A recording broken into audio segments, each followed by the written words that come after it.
in the movie The Matrix, there's this scene where Agent Smith equates humanity, mankind, with a virus. I'm sure if you saw the movie, you remember that. And it's not just in the movie The Matrix. This is kind of like this misanthropic attitude is also quite prevalent in uh, environmentalist.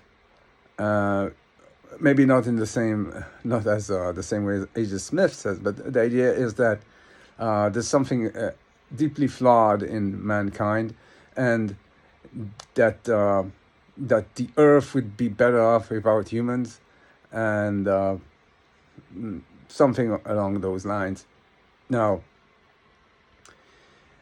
well, so is that like, what does this theory say about that line of reasoning? And I guess this would be also applied to many people that are into environmentalism, and that this kind of latent misanthropy is driving them. So, well, according to the theory, this Earth, the reality, the physical reality, I'm just repeating this for the 1,000th times. This physical reality, wakeful physical reality, is a fiction. It doesn't exist. It's a reflection of experience on the objective substrate. It's a concoction that the body produces, and that experience follows through experiential movements and comprehends as something real, but it's not. It's a form. It's a sensation. It's a story. It's not.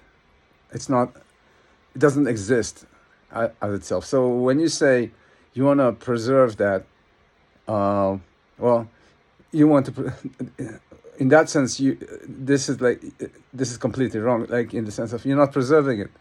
If you aren't there to perceive that reality, it doesn't exist. No, I mean, if all of mankind, not just you, but if all of mankind, if no experiential agent is there to perceive it other than you, then it doesn't exist. Then you're not preserving anything.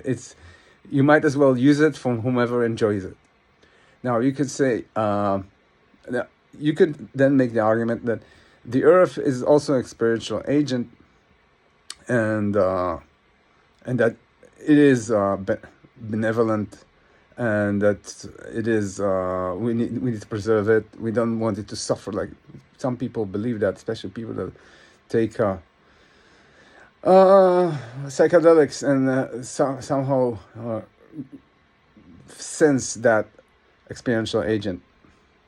Now, the theory would argue that that's probably a distributed power pair that they encounter, that they think is the Earth, that they misidentify as the Earth, because the Earth, again, doesn't exist.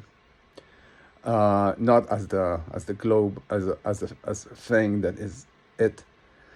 Rather just the experience of being it. That might exist. That might be an experiential agent that is a distributed power pair, that is basically a distributed subconscious, basically, of all of us. But the thing is, if it is, if that thing that is the Earth interacts with us, then it has to be the case that your experience is its experience. So what this means is that you are, at your core, ontologically, you are it. You are the Earth. The Earth is you.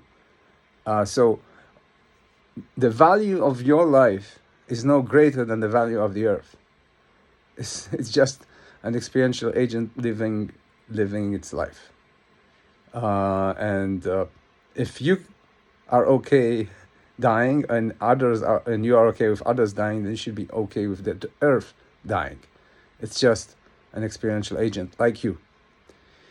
And so, yeah, you can want to protect it, but not any more than you want to protect the people that you think are a virus. And I mean, if you don't interact with it, then you're not gonna drift into becoming it. But then, why should you care? You don't interact with it. It will never affect you. It's an idea that that doesn't acknowledge your existence and never will be able to acknowledge your existence. So why would you want to give up everything for that? I mean, I can see why, because you hate your life, but that's not why give it to the earth? Why not give it to the sun? Why not give it to the vacuum of space? Okay, so there's that. And now you can say, no, I don't mean that I want to give my life for the earth. Like, I prefer the life of being the earth as over mine. I care about the animals. The animals are innocent.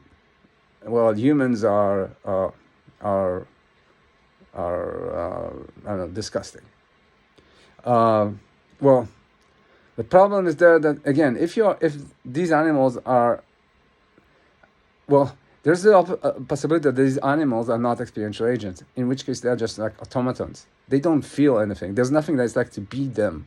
They are just an extension of the reflection, of your reflection on the objective substrate. They are a part of you.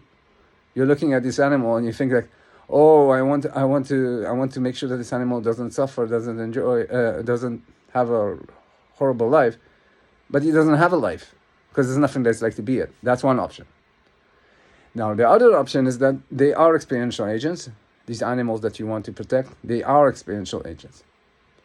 Now, still, if you interact with them, and again, well, in this case, you definitely do interact with them because they are animals in this earth, in this reality that you can pet or I don't know, then your experience can drift to become them. So you are them. So what you are basically saying is not, I want to protect the animals. What you're saying is, I want to live like an animal. I prefer living like an animal than living like a human. And I want it to be the case that there will be no humans. Just the only possibility to live in this wakeful union, in this shared reality, is as an animal. Now, so there are two problems with that. First, you think that these animals are innocent, but if it is your experience in them, then they too have all the darkness that you find in humanity exists also in these animals, because they are you. Their experience is your experience. So all this darkness that you don't like in humanity, all this Machiavellian whatever, exists in them too. And the other thing is, if you take away humanity, then you need to understand how things got to be the way they are. Things got to be the way they are not just through evolution. It's through experiential agents try to get an experiential dominance. They try to dominate the natural world. Humans have achieved supremacy in that regard. They control the natural world more than animals through different ways. If you take out the humans, then the animals will have the capacity to get that experiential dominance that the humans used to have. Then